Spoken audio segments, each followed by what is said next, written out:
Semoga yang subscribe diberikan rezeki melimpah dari jalan tak terduga. Dan yang like komen, dimudahkan jalannya menuju surga di hari akhir nanti. Siapa yang tak mendengar nama Qorun? Qorun adalah seorang sosok kaya raya di zaman Nabi Musa, tapi namanya melegenda hingga sekarang. Kisahnya diabadikan dalam Al-Quran, bahkan menjadi peribahasa atau ungkapan di masyarakat guna menggambarkan seseorang yang mirip dengan tabiatnya atau menisbatkan harta yang ditemukan terpendam dalam tanah sebagai harta Qorun. Qorun adalah miliarder kaya raya yang hidup sejaman dengan Nabi Musa. Saking kaya rayanya, Qorun setiap kali keluar dari rumahnya, ia didampingi dengan 300 pelayan laki-laki dan 300 pelayan perempuan. Qorun juga dikawal oleh 4.000 pengawal yang diiringi 4.000 binatang ternak, ditambah 60 ekor unta yang khusus membawa kunci-kunci guna penyimpanan harta kekayaannya itu. Itu dilakukan semata-mata sebagai bentuk kesombongan bahwa dialah manusia paling kaya, paling terhormat, dan memiliki pengikut setia. Ia merasa lebih mulia dibandingkan Nabi Musa alaihissalam. Orang-orang tentu saja akan penasaran seberapa banyak harta kekayaan Qorun jika pengawal dan pembawa kunci gudang kekayaannya sebanyak itu. Lalu berapakah harta yang dimiliki Qorun yang disimpan dalam gudang-gudangnya tersebut? Sebelum saya melanjutkan, dimohon untuk menonton video ini sampai selesai supaya tidak ada kesalahpahaman dalam memahami isi cerita, serta mohon bantu channel ini semakin berkembang dengan cara tekan subscribe dan silahkan tinggalkan like serta komen positifnya. Semoga dukungan pemirsa Risalah Kehidupan bernilai pahala dan menjadi wasilah dimudahkannya segala urusan pemirsa sekalian. Pemirsa Risalah Kehidupan, di zaman sekarang banyak orang yang mengistilahkan rezeki yang tak terduga dengan istilah harta Qorun. Lalu dari manakah sumber harta kekayaan Qorun yang sangat luar biasa itu? Serta di manakah Qorun dan hartanya ditenggelamkan? Siapakah Qorun dan bagaimana kisahnya dengan Nabi Musa? Qorun merupakan kaum Nabi Musa alaihissalam.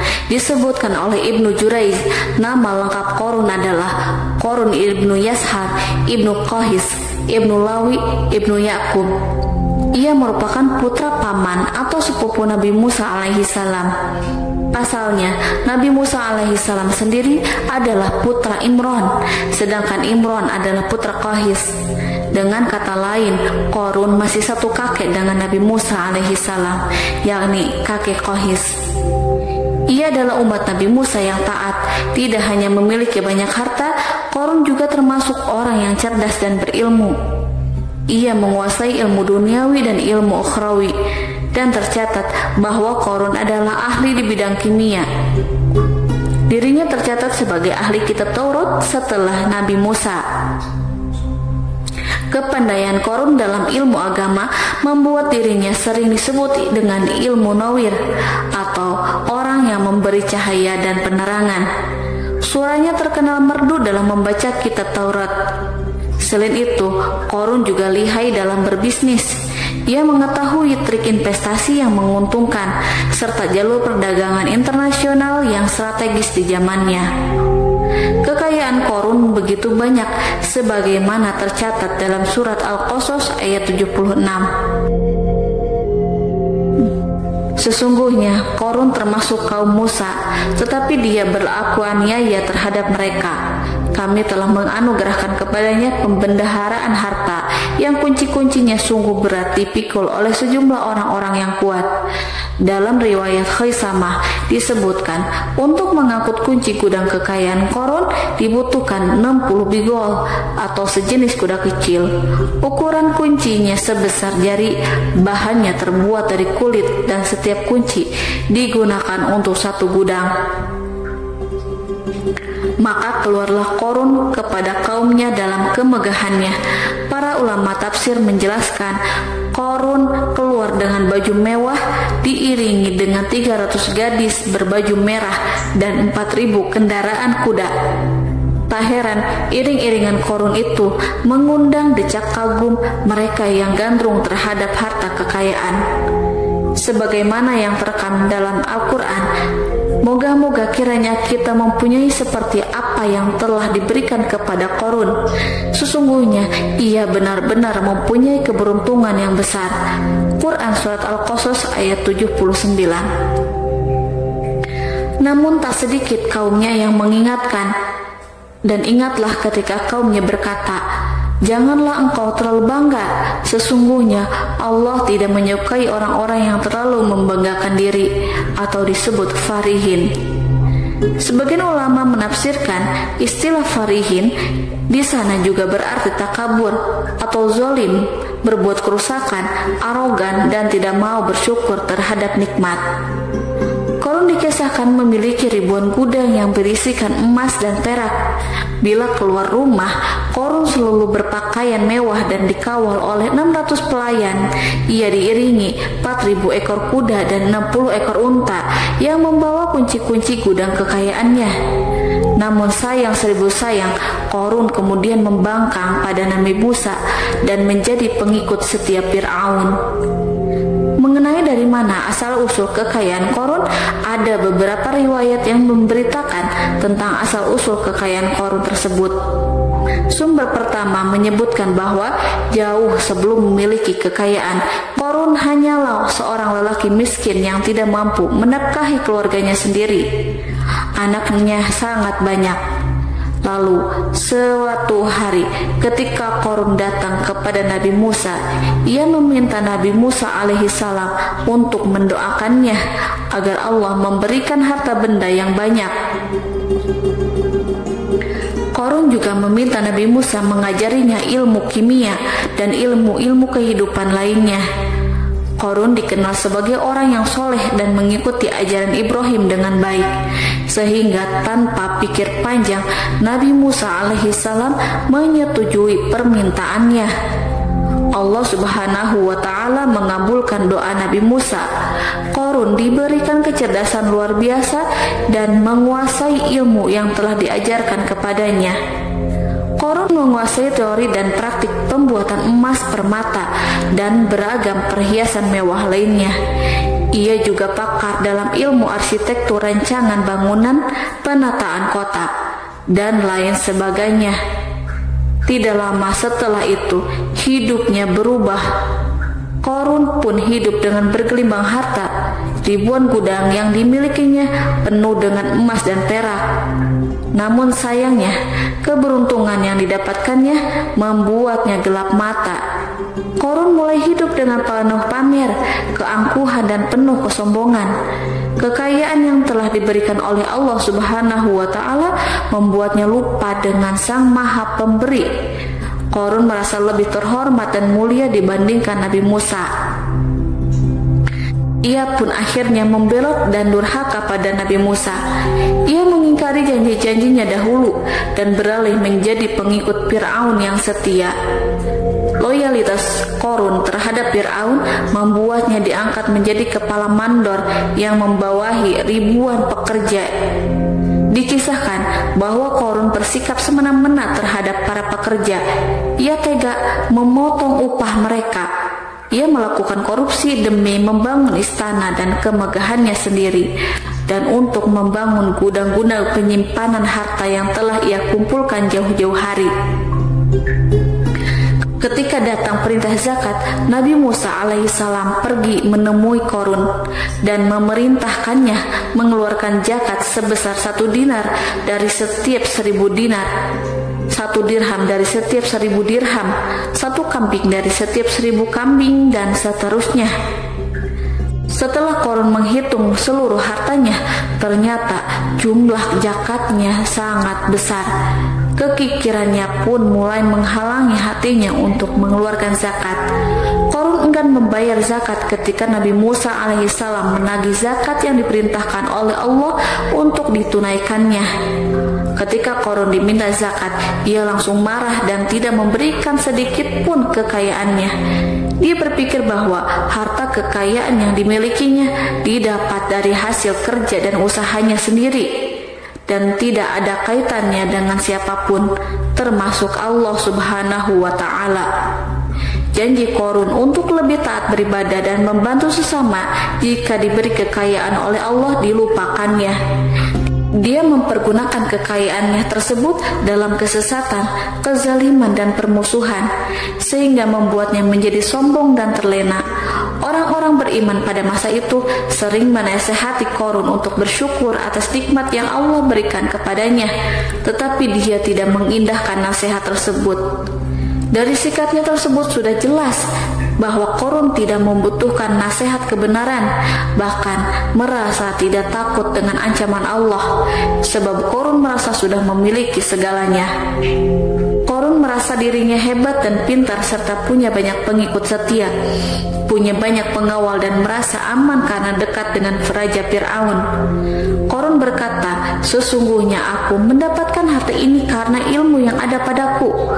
Qarun sangat sombong. Ia merasa hartanya didapatkannya sendiri tanpa campur tangan dan kehendak Zat yang Maha Kaya, yakni Allah Subhanahu wa Ta'ala. Apakah Qarun lupa ataukah ia tidak tahu bahwa Allah telah membinasakan orang-orang sombong sebelumnya, yang bahkan lebih kuat darinya, yang lebih kaya darinya, yang lebih banyak pengawalannya, lebih kokoh dan tak terkalahkan dibanding dirinya? Karena terdorong sifat kikir dan angkuh, maka Qarun membuat rencana untuk melakukan tipu daya agar dia terlepas dari kewajiban membayar zakat. Dia ingin menjatuhkan nama baik dan citra baik Nabi Musa alaihissalam. Kemudian dia mengumpulkan tokoh-tokoh konglomerat Bani Israel. Ia berkata kepada mereka, "Wahai saudara-saudaraku, terhadap apa yang diperintahkan Musa untuk membayar zakat, apakah kalian akan mematuhinya? Sekarang dia hendak mengambil harta yang ada di tangan kalian, maka pikirkanlah suatu cara untuk menghindari perintahnya." Para pembesar-pembesar yang dipanggil kemudian menjawab, "Wahai paduka Qarun, engkau lebih besar daripada kami. Kami akan melakukan apapun yang kau inginkan." Qarun pun berkata, "Datangkanlah kepadaku wanita cantik. Aku akan memberinya hadiah besar jika ia berhasil menggoda dan memfitnah Nabi Musa." Ketika wanita cantik yang diinginkan datang, Qarun memberikan kepadanya uang muka sebagai jaminan. Ia akan membayarkan seluruh yang dijanjikan ketika berhasil menjalankan misinya. Bukan hanya itu, Qarun pun berjanji akan menjadikan wanita ini sebagai istrinya. Dan keesokan harinya, Qarun mengumpulkan Bani Israel. Setelah itu, Qarun menghadap kepada Nabi Musa seraya berkata, "Orang-orang menanti kedatangan Anda, sampaikanlah saran dan nasihat kepada mereka." Nabi Musa kemudian keluar dari rumahnya. Ia mulai menyampaikan nasihat pada umatnya. Di antara nasihatnya, beliau berkata, "Barang siapa yang mencuri, aku akan memotong tangannya. Barang siapa yang memfitnah, aku akan mencambuknya sebanyak 70 kali. Barang siapa yang tidak mempunyai istri dan dia berbuat zina, maka aku akan mencambuknya sebanyak 70 kali. Adapun barang siapa yang memiliki istri dan dia berbuat zina, aku akan rajam dia sampai mati." Qarun kemudian berkata, "Apakah ini juga berlaku untuk Anda jika Anda sendiri yang berbuat zina? Apakah Anda akan menerima hukumannya?" Kemudian Nabi Musa menjawab, "Ya, meskipun saya sendiri yang melakukannya." Maka kemudian Qarun memanggil wanita yang telah dibayarnya. Wanita itu berdiri di depan Nabi Musa dan Bani Israel yang telah berkumpul. Dia mengaku sedang hamil karena telah berhubungan badan dengan Nabi Musa. Maka marahlah Nabi Musa atas fitnah kejam yang diarahkan kepadanya. Kemudian Nabi Musa melakukan sholat 2 rakaat, lalu mendatangi wanita itu dan menyumpahnya agar mengatakan siapa yang menyuruhnya. Wanita itu menjadi ketakutan. Ia gemetar di depan Nabi Musa dan dia mengaku bahwa yang menyuruhnya adalah Qarun. Lalu wanita itu bertaubat dan meminta maaf kepada Nabi Musa. Seketika Nabi Musa bersujud seraya berdoa kepada Allah untuk menimpakan azab kepada Qarun.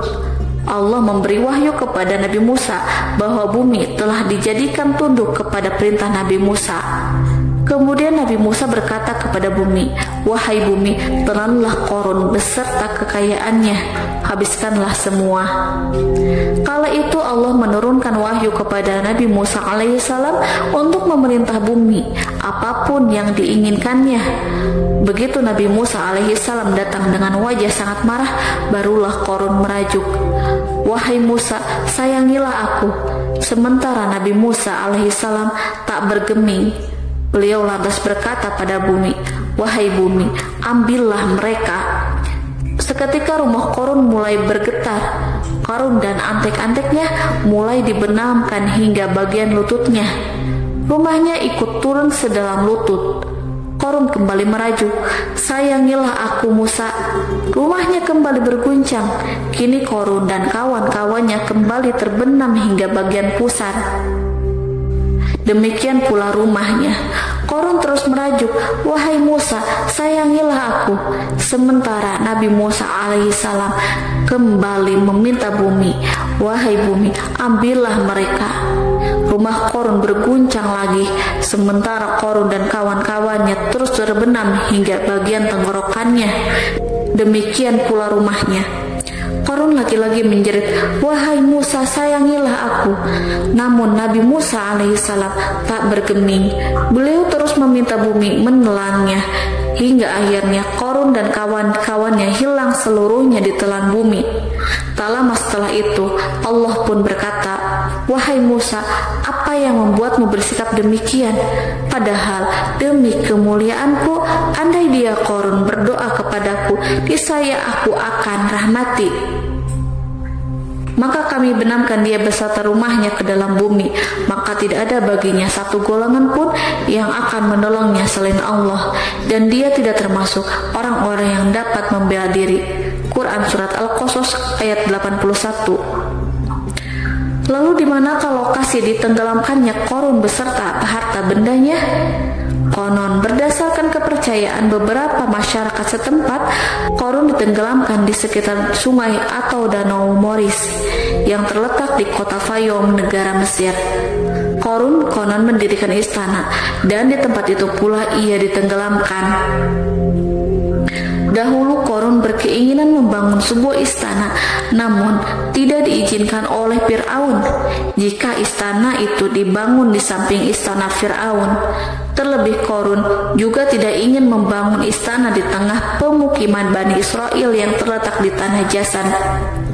Fir'aun pun memberikan tanah di wilayah Fayum.